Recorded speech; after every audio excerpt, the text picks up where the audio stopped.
पुरानी बात है। समंदर के किनारे एक छोटे से मकान में एक बेवा खातून रहती थी। उसके साथ उसका एक छोटा सा बच्चा था। वो हर रोज समंदर के किनारे पर चली जाती और मच्छरों की गिरी पड़ी मछलियों को उठाकर ले आती। इस तरह से उसका और उसके बच्चे का गुजारा चल रहा था। एक दिन वो समंदर के किनारे मछलियाँ चुग रही थी कि थोड़ी दूर एक जहाज आकर ठहरा और उसमें से कुछ आदमी जहाज पर सवार होकर साहिल पर आए। उनके हाथों में दूरबीनें थी और वो लंबे लंबे डग भरते हुए औरत की तरफ आ रहे थे। गरीब औरत ने मछलियाँ वहीं पर छोड़ दी और अपने बच्चे को सीने से चिमटाकर खौफ भरी निगाहों से आने वालों को देखने लगी। एक मोटा सा बूढ़ा आदमी जो शक्ल सूरत से कप्तान मालूम होता था, दूरबीन से इधर उधर देखकर बोला, हमसे कितनी भारी गलती हुई। कोहर और धुंध की वजह से गलत जगह पर उतर पड़े। ये वो जजीरा नहीं है। खैर आओ उस औरत से पूछें। वो औरत के पास आया और नरमी से बोला, बहन क्या तुम यहीं कहीं पर रहती हो? जी मैं यहीं पर रहती हूँ। औरत झिझक कर बोली, मैं पास ही एक छोटे से मकान में रहती हूँ। ये कहकर वो वापस जाने के लिए मुड़ी। कप्तान ने उसे रोककर पूछा, क्या यहाँ पर कोई शहर है? हमें कुछ खरीदना है। यहाँ करीब में कोई शहर नहीं, औरत ने उन्हें जवाब दिया। वो जाने के लिए मुड़े ही थे कि कप्तान की नजर औरत की गोद में दुबके हुए बच्चे पर पड़ी। वो बच्चे को गौर से देखकर बोला, आह कितना प्यारा बच्चा है कि ये बड़ा होकर बहुत बहादुर और समझदार मल्लाह बनेगा। ऐ औरत, क्या ये तेरा बच्चा है? इसका बाप कहाँ है? औरत की आंखों से सावन भागत की झड़ियाँ लग गई। वो हिचकियाँ लेते हुए बोली, इसका बाप इसके पैदा होने से पहले ही मर गया। इतना कहकर वो जोर जोर से सिसकियाँ भरने लगी। बूढ़े कप्तान ने इस तरह से सर हिलाया जैसे उस पर बहुत असर हुआ है। वो बच्चे को फिर से गौर से देखकर बोलने लगा, गरीब औरत, मुझे डर है कि अगर ये बच्चा तुम्हारे पास रहा तो ये वो नहीं बन सकेगा जो इसे बनना चाहिए। इसलिए अगर तू अपने बच्चे से सच्ची मोहब्बत करती है तो तू चाहती है कि ये बड़ा होकर दुनिया में अपना नाम बनाए, इसे मुझे दे दे। मैं इसे अपने बच्चे की तरह पालूंगा। इसके बदले तो जितनी चाहे मुझसे दौलत ले सकती है। माँ ने अपने बच्चे को मोहब्बत भरी निगाहों से देखा और फिर अपने सीने से लगाकर बोली, नहीं नहीं, मैं अपने बच्चे को किसी कीमत पर नहीं दे सकती। दुनिया में सिर्फ यही मेरा सहारा है। मुझे मरना मंजूर है मगर इससे जुदा होना मंजूर नहीं। ये तुम्हारी गलती है। कप्तान बोला, जरा सोचो, अगर ये तुम्हारे पास रहा तो बड़ा होकर ज्यादा से ज्यादा एक मछेरा बनेगा, और अगर मेरे पास रहा तो मैं इसे एक ऐसा आदमी बना दूंगा जिसे देखकर तुम भी फक्र कर सको। औरत की आवाज पथरा गई। एक तरफ बच्चे की ममता और दूसरी तरफ उसकी राहत और आराम। उसकी शक्ल से मालूम होता है कि वो बड़ा मेहरबान और खुदा तर्स इंसान है। उसने कप कपाते हाथों से बच्चे को कप्तान की गोद में दे दिया और कप्तान ने नोटों की एक घड़ी औरत के हाथ में थमा दी। कप्तान ने कहा, ये लो, ये तुम्हारे 10 साल का खर्चा है। मैं 10 साल के बाद इस बच्चे को तुम्हारे पास वापस लेकर जरूर आऊंगा। तुम किसी किस्म की फिक्र मत करना। ये कहकर वो जितनी तेजी से आया था उतनी तेजी से वापस चला गया। माँ बहुत देर तक किनारे पर खड़ी होकर हसरत भरी निगाहों से जाते हुए जहाज को देखती रही, और जब वो नजरों से ओझल हो गया तो आहिस्ता आहिस्ता से चलती हुई घर वापस आ गई। इस वाक़ये को 18-20 साल गुजर गए और वो नन्हा बच्चा एक लड़का और लड़के से एक नौजवान लड़का बन गया। बूढ़े कप्तान ने उस लड़के का नाम रशीद रखा। रशीद ने ये 18 साल उस जहाज पर ही गुजारे थे। उसे जमीन पर उतरना बहुत कम नसीब होता था।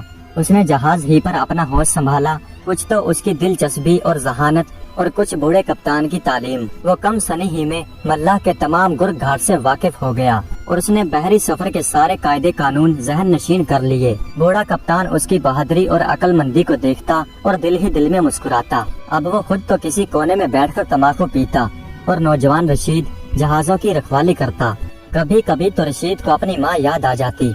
वो कप्तान से पूछता, अब्बा क्या मेरी कोई माँ नहीं थी? ये मत पूछो बेटा, कप्तान कहता, तुम्हारी माँ थी और बहुत नेक और बहुत समझदार और शरीफ औरत थी।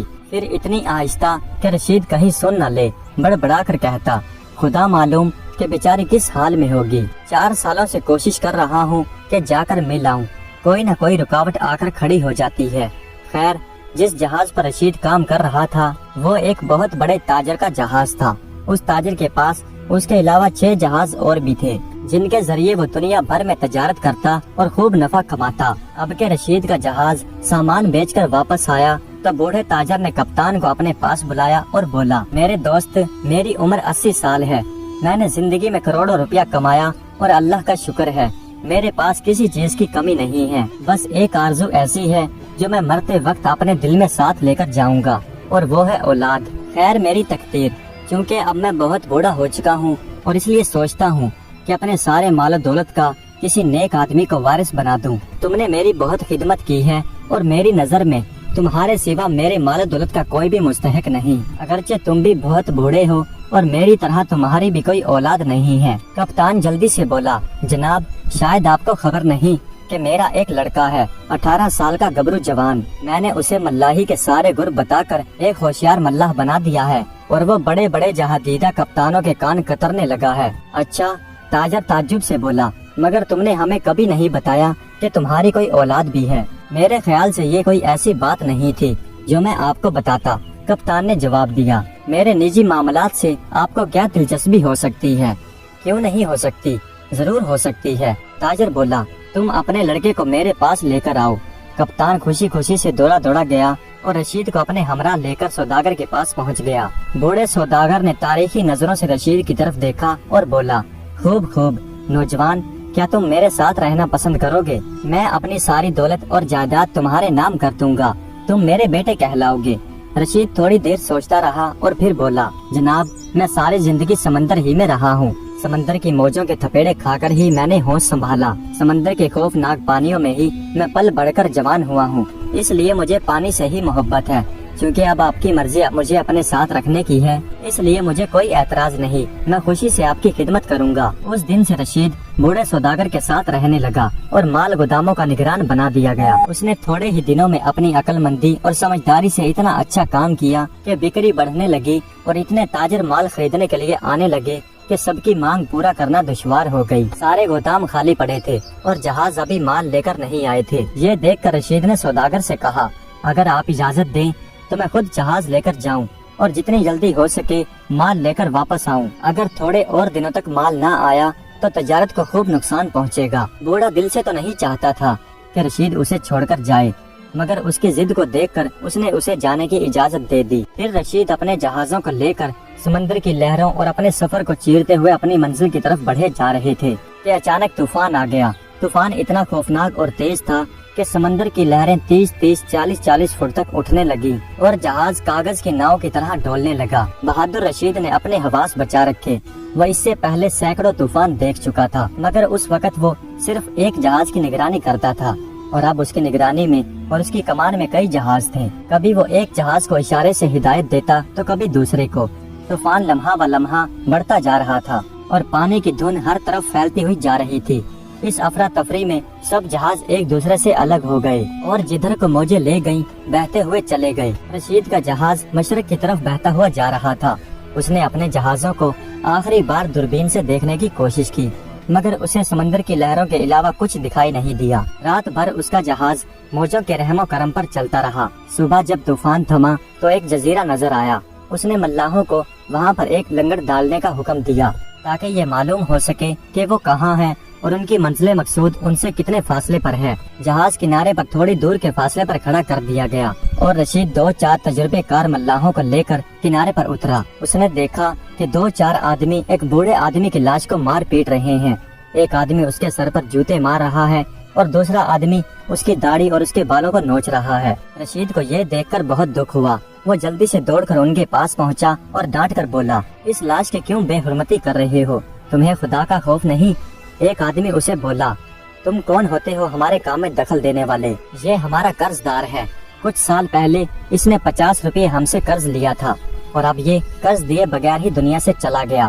اب اس لیے ہم اسے مار کر اپنا غصہ ٹھنڈا کر رہے ہیں۔ یہ کہہ کر انہوں نے پھر اسے مارنا پیٹنا شروع کر دیا۔ ٹھہرو، رشید بولا، یہ لو اپنے 50 روپے اور اسے چھوڑ دو۔ رشید نے 50 روپے اپنی جیب سے نکال کر ان کے آگے پھینک دیے اور اپنے ساتھیوں کی مدد سے اس بوڑھے آدمی کی لاش کو ایک گڑھا کھود کر اس میں دفن کر دیا۔ یہ عجیب ملک ہے، رشید اپنے ساتھیوں سے بولا، کیا اس سے پہلے تم کبھی یہاں پر آئے ہو؟ میں تو یہاں کبھی نہیں آیا، ایک ملاح بولا۔ سنا ہے مشرق کی طرف ایک جزیرہ ہے جس کا نام زنگار ہے، کیا یہ وہی تو نہیں ہے؟ ہوگا، رشید بے پرواہی سے بولا اور پھر آگے کی طرف بڑھ گیا۔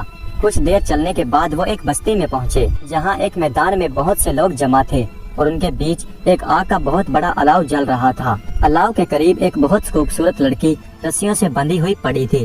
ایسا معلوم ہوتا تھا जैसे वो उसे आग में जलाने की तैयारी कर रहे हैं। रशीद भीड़ को चीरता हुआ आगे की तरफ बढ़ा और आगे जाकर बोला, ये क्या मामला है? तुम इस लड़की को क्यों आग में झोंक रहे हो? एक बूढ़ा आदमी आगे बढ़ा और गरज कर बोला, तुम ये पूछने वाले कौन हो? हमारे बादशाह का हुक्म है कि इस लड़की को जिंदा आग में जला दिया जाए। फिर एक और आदमी जो शक्ल से भला मानस मालूम होता था आगे की तरफ बढ़ा और कहने लगा, इस लड़की ने हमारे बादशाह से वादा किया था कि वो 1 महीने के बाद हमारे बादशाह से शादी कर लेगी, लेकिन ये अपने वादे से फिर गई। इसलिए बादशाह ने खफा होकर हुक्म दे दिया कि इसे और इसके सारे खानदान को आग में जला दिया जाए। इसके बाकी खानदान को तो कल ही जला दिया गया और आज इसकी बारी है। मगर तुम्हें क्या, तुम अपना रास्ता लो। ठहरो। रशीद ने अशरफियों से भरी हुई एक थैली निकालकर उस आदमी के हाथ पर रख दी। इसमें इतनी अशरफियां हैं कि तुम उम्र भर बैठकर खा सकते हो। ये अशरफियां रख लो और इस मजलूम औरत को छोड़ दो और बादशाह को कहना कि हमने उसे जला दिया।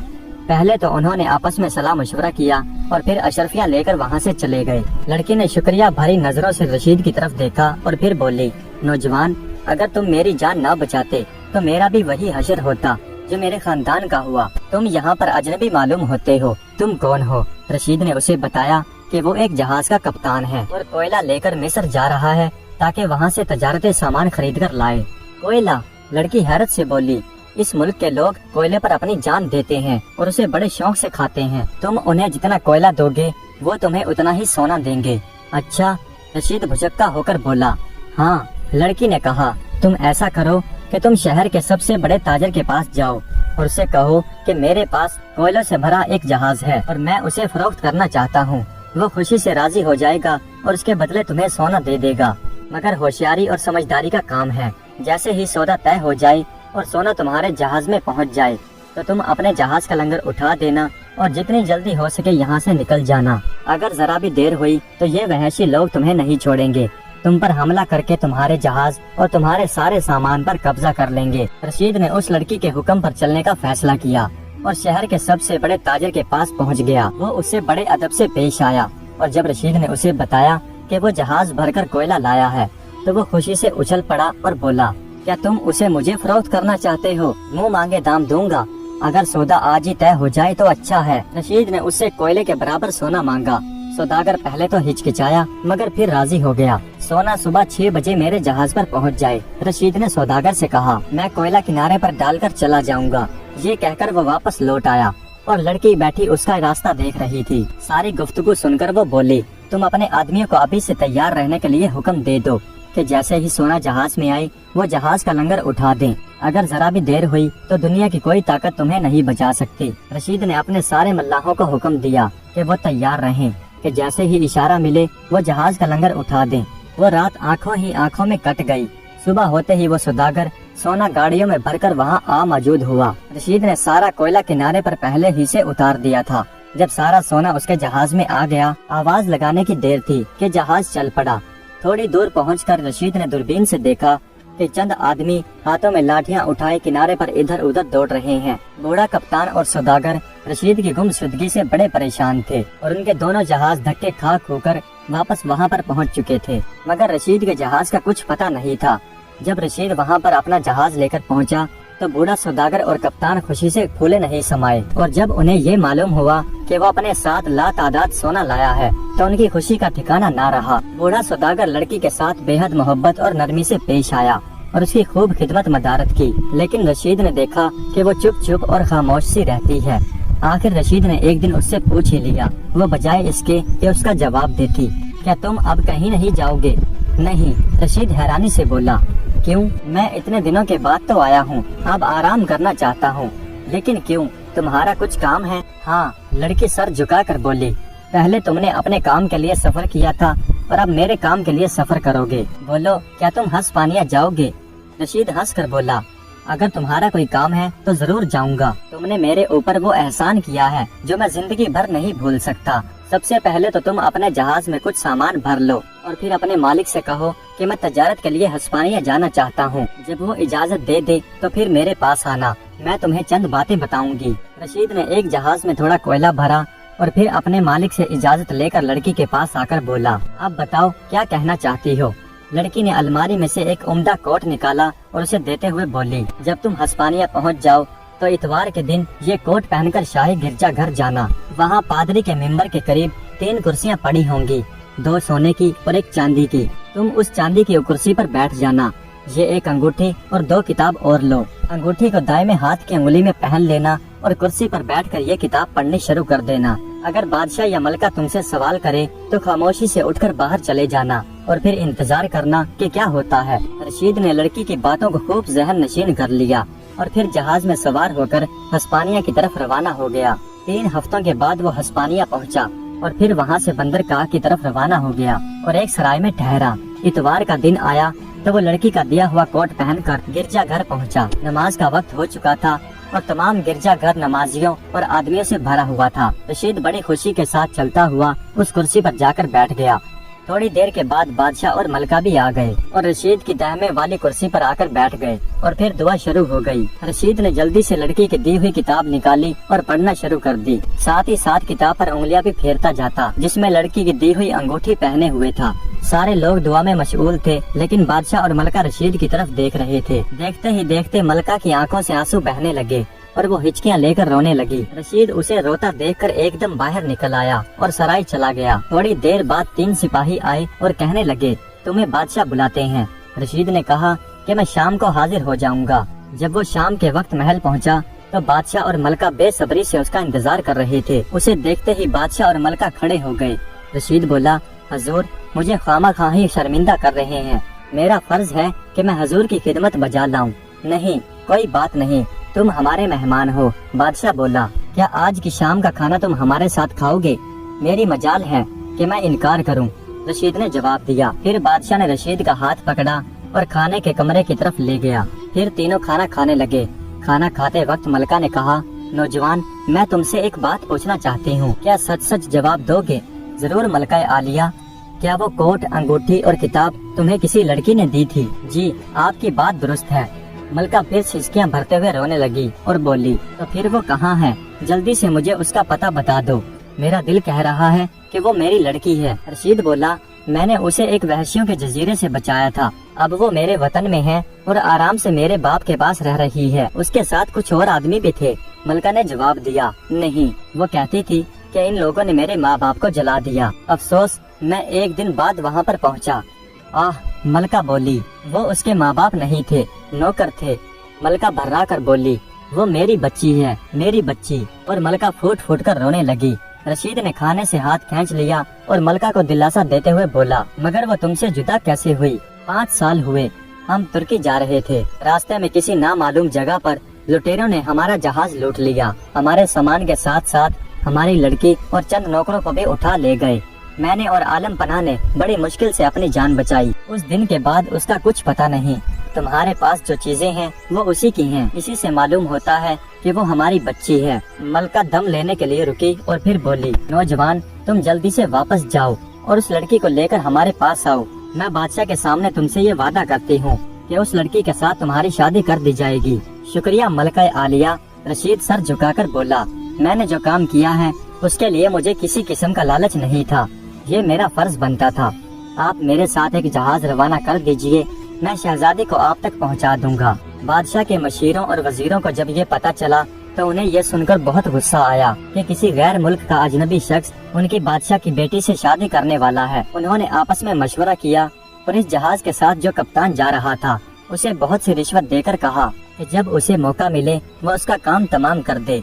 जाते में तो उस कप्तान ने रशीद को कुछ न कहा, लेकिन जब जहाज वापस हस्पानिया आ रहा था तो अब कप्तान रशीद को ठिकाने लगाने का मौका तलाश करने लगा। एक दिन रशीद जहाज पर दूरबीन लिए टहल रहा था कि उसे कुछ फासले पर एक निहायत खूबसूरत जजीरा दिखाई दिया। समंदर पुरसकून था। उसने कप्तान को हुक्म दिया कि जहाज रोक लो, मैं जजीरा देखना चाहता हूँ। कप्तान की आंखें खुशी के मारे चमक उठी। वो तो ऐसे ही मौके की तलाश में था। जजीरे के कुछ फासले पर जहाज रोक लिया गया और रशीद एक कश्ती में बैठकर अकेले ही जजीरे पर जाकर उतर गया। उसके उतरते ही कप्तान ने जहाज का लंगर उठा दिया और जहाज हस्पानिया की तरफ चल पड़ा। शहजादी इन सब बातों से बेखबर थी।